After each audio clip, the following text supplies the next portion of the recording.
Hey guys, welcome to Exademy defining education. तो आज OD का और एक प्रॉब्लम सॉल्व करते हैं।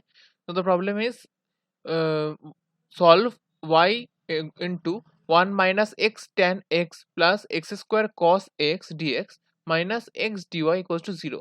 ओके, तो दिस इज द प्रॉब्लम। तो देखिए, यहाँ पर यह जो क्वेश्चन दिया गया है, ये बेसिकली फॉर्म का है d y by d x plus p y equals to q का। ओके, तो इस फॉर्म का क्वेश्चन है यहाँ पर। तो पहले इस फॉर्म को मैं कन्वर्ट कर लेते हैं हम लोग।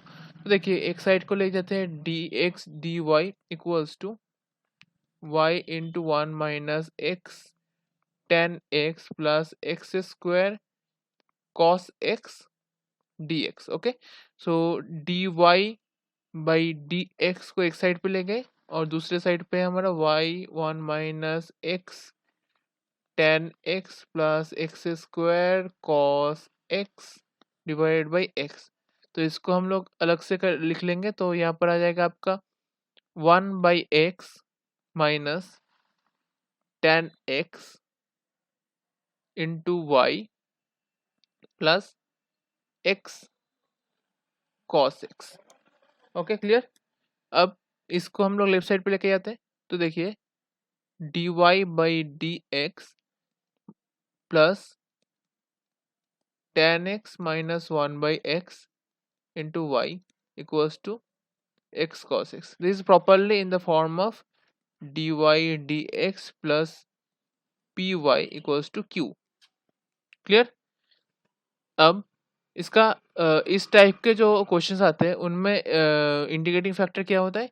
उनमें इंडिकेटिंग फैक्टर होता है I F will be equals to e to the power P D x. Okay, ना पहले हम लोग integration of P D X find कर लेते हैं। तो यहाँ पर integration of P D X मतलब basically integration of tan x minus one by x D x. Okay, तो यहाँ पर tan x minus one by x D x को क्या कर सकते हैं हम लोग? देखिए, टेन एक्स को हम लोग लिख सकते हैं sine x by cos x के फॉर्म में by one by x D x. अब अगर कॉस एक्स को हम लोग टी पकड़ लेंगे तो साइन एक्स क्या हो जाएगा आपका डी टी डी एक्स हो जाएगा आपका। तो देखिए,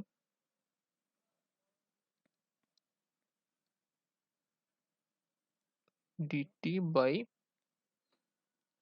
टी, इसमें एक माइनस भी लगेगा क्योंकि यहाँ पर कॉस कुछ माइनस कॉस का इंटीग्रेशन माइनस साइन होता है, कॉस का differentiation. So minus D T D X हुआ, D T D x minus integration one by x D x. Okay, अब देखिए यहाँ पर डी टी डी एक्स मतलब ये आएगा आपका minus log T minus log x. Okay, तो टी का क्या वैल्यू था? कॉस एक्स था, तो minus log cos x minus log x. Okay, अब यहाँ पर एक सी भी ले लेते हैं, तो प्लस लॉग सी। इसको मतलब चाहिए भी नहीं भी ले सकते आप, इसका अभी ज़रूरत नहीं है कुछ, तो ये आप नहीं भी ले सकते हैं। तो देखिए यहाँ पर minus log x log cos x है, तो यहाँ पर माइनस को अगर हम ऊपर ले जाएंगे तो कॉस के ऊपर पूरा सा to the power minus one होगा। तो cos x to the power minus one मतलब क्या होता है? बेसिकली सेक एक्स होता है। तो यहाँ पर हम लिख सकते हैं log sec x minus log x. तो इसको एक लॉग के टर्म में अगर लिखेंगे तो क्या होगा? Sec x by X. Okay, तो this is the final del P D X का आंसर। तो इसको सॉरी डेल नहीं, इंटीग्रेशन पी डी एक्स का आंसर।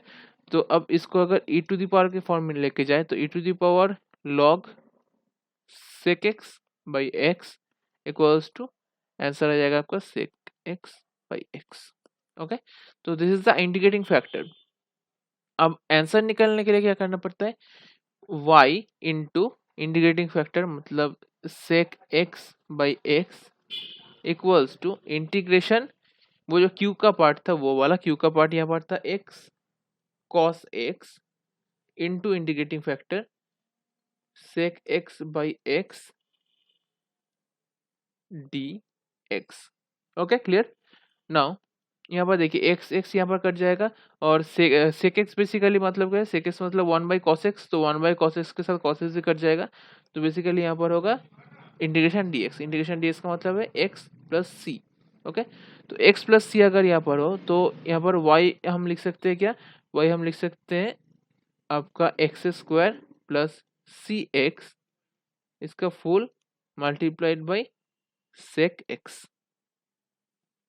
सॉरी, यहाँ पर सेक एक्स ऊपर दिया हुआ है तो यहाँ पर डिवाइडेड बाई सेक एक्स आएगा, इक्वल्स टू हम ये लिख सकते हैं कि x square plus c x into cos x. Okay, so this is the final answer, y equals to x square plus cx into cos x। Okay, so कुछ भी problem हो तो आप यहाँ पर कमेंट में बता सकते हैं, और चलिए नेक्स्ट वीडियो पे चलते हैं।